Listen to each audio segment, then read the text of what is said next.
Representation of data.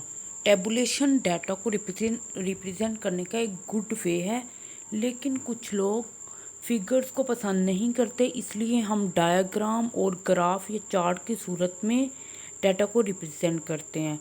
और इसके लिए हम डॉट लगाकर ग्राफ बनाते हैं, जैसे कि डॉट लाइन, फिर उसे मैच कर देते हैं, हिस्टोग्राम बनाते हैं, लाइन चार्ट बनाते हैं, bar chart, multiple bar chart, pie chart etcetera.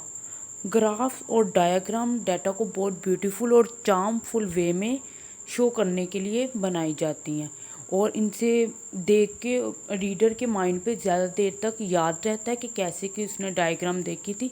अगरचे टेबुलेशन ज़्यादा इफ़ेक्टिव मेथड है और उसमें कोई मिस्टेक की चांसेस कम है, लेकिन ग्राफिकल रिप्रेजेंटेशन ऑफ डाटा भी डाटा को रिप्रेजेंट करने और रीडर के माइंड पे ज़्यादा देर तक रहने के लिए बहुत अच्छा मेथड है। Today we study bar chart. यहाँ पे एक बार चार्ट है जो कि countries and count of customers के हिसाब से बनाया गया है। इसमें डिफरेंट कंट्री हैं, इसमें सेल्स का ये डाटा है कि डिफरेंट व्हीकल हर कंट्री में कितनी सेल हुई। यूएसए में सबसे ज़्यादा हुई, स्पेन एंड अदर सिटी में जिस तरह हिसाब से हुई हैं उस हिसाब से ये बार चार्ट बनाया गया।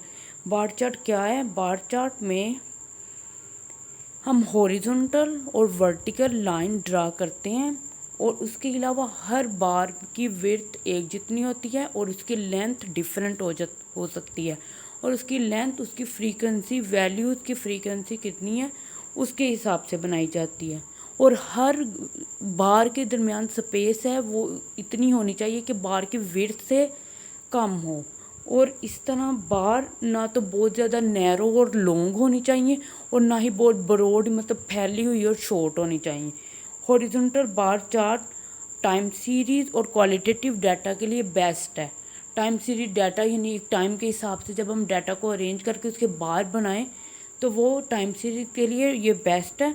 और क्वालिटेटिव यानी क्वालिटी, किसी चीज़ की क्वालिटी जब के लिए हम ग्राफ बना रहे हैं, जैसे जेंडर वाइज या इस तरह से कोई और क्वालिटी जैसे आई कलर एक्स्ट्रा, तो फिर हम उसके लिए हॉरिजॉन्टल बार चार्ट बनाते हैं। और vertical bar chart geographical data के लिए बेस्ट रहता है। Component bar chart second topic है, कंपोनेंट बार चार्ट। इसमें यह है कि एक ही बार को हम डिफरेंट पार्ट में डिवाइड कर देते हैं, मतलब एक बार की सब बार बना दी गई हैं। इसके अंदर जैसे ये डाटा है, इसमें डिफरेंट कार्स वगैरह के साइज़, लार्ज, मीडियम और स्मॉल साइज़ की कार कितनी ये किसी कंट्री में कितनी कितनी उनकी सेल हुई है उसका ये डाटा है। जैसे क्लासिकल कार सबसे ज़्यादा सेल हुई हैं, उनमें जो लार्ज हैं वो 0 to 5% है, और उसके अलावा जो ब्लू कलर है वो मीडियम को शो कर रहा है, और जो स्मॉल है वो पैरेट कलर से पिंक कलर से शो किया गया है। कंपोनेंट बार चार्ट को एक बार को 2 या 2 से ज़्यादा पार्ट में डिवाइड करने के लिए यूज़ करते हैं, और इसको डिफरेंट कलर या डिफरेंट डिज़ाइन से हम सेपरेट करते हैं। ये बार को एक बार को सब बार में डिवाइड करते हैं, जैसा कि हमने पहले पिक्चर में देखा है। और sectional part are known as section of bar, और ये जो इसके पार्ट बनाए जाते हैं उसे उसका सेक्शन बोलते हैं।